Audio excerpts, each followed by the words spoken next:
प्रिय दर्शकों, इस चैनल पर आप सभी दर्शकों का हार्दिक स्वागत है।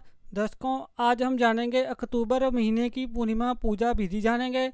यानी कि दर्शकों, अश्विन मास की शुक्ल पक्ष की पूर्णिमा की विधि जानेंगे। और दर्शकों, शरद पूर्णिमा की विधि जानने से पहले आप सभी दर्शकों से एक छोटा सा निवेदन है। यदि आपने दर्शकों इस चैनल को अभी तक भी सब्सक्राइब नहीं किया है तो दर्शकों इस चैनल को जरूर सब्सक्राइब कर लीजिए। अश्विन मास की शुक्ल पक्ष पूर्णिमा को शरद पूर्णिमा कहते हैं। यह रास पूर्णिमा के नाम से भी जानी जाती है। वैदिक ज्योतिष के अनुसार पूरे वर्ष में केवल इसी दिन चंद्रमा अपनी 16 कलाओं का होता है और इससे निकलने वाली किरणों के अमृत समान मानी जाती हैं। उत्तर और मध्य भारत में शरद पूर्णिमा की रात्रि को दूध की खीर बनाकर चंद्रमा को रोशनी में रखती जाती है। मान्यता है कि चंद्रमा किरणें पड़ने से गुणकारी और लाभकारी हो जाती है। अश्विन पूर्णिमा व्रत और पूजा विधि भी जान लेते हैं। शरद पूर्णिमा के दिन मंदिरों में विशेष तौर पर साफ सफाई भी की जाती है और दर्शकों इसी दिन पूजा भी की जाती है। प्रातःकाल उठकर व्रत का संकल्प लें और किसी पवित्र नदी में स्नान भी करना चाहिए। और दर्शकों, यदि आप किसी पवित्र नदी में स्नान ना कर पाएँ इस दिन, तो दर्शकों आप अपने घर पर ही शुद्ध गंगा जल मिलाकर पानी में स्नान भी कर सकते हैं। आराध्य देव को सुंदर वस्त्र आभूषण पहनाएं। आवाहन, आसन, आचमन, वस्त्र, गंध, अक्षत, पुष्प, धूप, दीप, नैवेद्य, सुपारी और दक्षिणा आदि अर्पित कर पूजा करें।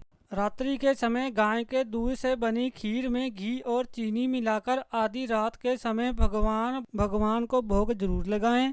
रात्रि में चंद्रमा के आकाश के मध्य में स्थित होने पर चंद्रमा देव का पूजन करें तथा खीर का वह नैवेद्य अर्पित करें। रात को खीर से भरा बर्तन चंद्रमा की रोशनी में रखें और दूसरे दिन इसका भोजन करें और सबको प्रसाद के रूप में भी बांटें। इस बात का ध्यान रखें।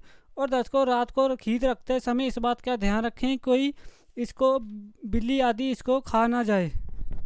पूर्णिमा का व्रत करके कथा भी सुननी चाहिए। कथा से पूर्व एक लोटे में जल और गिलास में गेहूं पत्ते के दोनों में रोली चावल रखकर कलश की वंदना करें और दक्षिणा भी चढ़ाएं। इस दिन भगवान शिव और पार्वती भगवान कार्तिकेय भी पूजा की जाती है। शरद पूर्णिमा का महत्व। शरद पूर्णिमा से ही स्नान और व्रत आरंभ हो जाते हैं। माताएं अपनी संतान की मंगल कामना के लिए देवी देवताओं का पूजन करती हैं।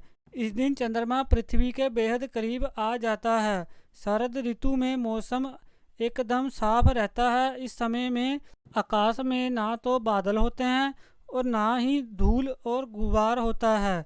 शरद पूर्णिमा की रात्रि में चंद्रमा किरणों का शरीर पर पड़ना बहुत ही शुभ माना जाता है।